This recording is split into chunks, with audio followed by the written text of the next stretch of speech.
my sister-in-law, who's half black, half white, but looks white. Blue eyes, whiter than most white folks, very white. She and I, we kind of grew up together. We raised our children together. So they're first cousins, and it's a wonderful, very, very multicultural family. So we're going in a Safeway one day. And Kathleen, my sister-in-law, is in front of me.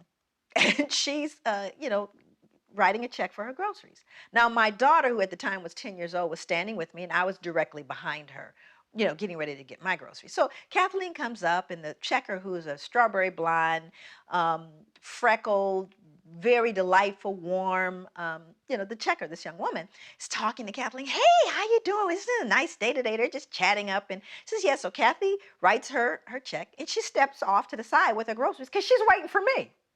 Of course, again, Kathleen looks white, right? So I come up. No conversation. She looks up at me. Absolutely no, just a little chatter. And I write my check. My daughter, however, is 10, notices immediately the difference in how she responds to me. So I write my check, and she goes, I'm going to need 2 pieces of ID. At which point, my daughter looks at me, and she gets very, very embarrassed, and tears are kind of coming up in her eye, like, Mommy, you're not gonna let her do this. Why is she doing this to us, right? So I'm trying to figure out what I should do, because behind me are 2 elderly white women, right? And I'm thinking, okay, so then I become the angry black woman, right? And they're gonna be, and I'm just trying to second guess all the drama. So then I just give her the 2 pieces of ID. I said, some things you gotta choose your battles, right? And then it gets worse. She pulls out the bad check book, right? So this is the book that shows the people who've written bad checks. So she starts searching for my license in the bad checks, at which point it's just out of control now. Just as I'm standing there trying to decide what to do, and it's really deeply humiliating. Now my daughter is in full-blown emotionally upset, who's 10. My sister-in-law walks back over. And she steps in and she says, excuse me, why are you doing this? And the checker goes, well, what do you mean? She goes, why are you taking her through all of these changes? Why are you doing that? She goes, well, this is our policy. She goes, no, it's not your policy because you didn't do that with me.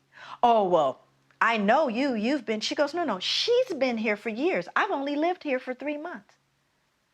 And so at this point, the 2 white elderly ladies go, oh, I can't believe what this checker has done with this woman. It is totally unacceptable. At which point, the manager walks over. So the manager walks over and says, is there a problem here? And then my sister-in-law again responds. She goes, yes, there is a problem here. Here is what happened. So you see, she used her white privilege. And even though Kathleen is half black and half white, she recognizes what that means.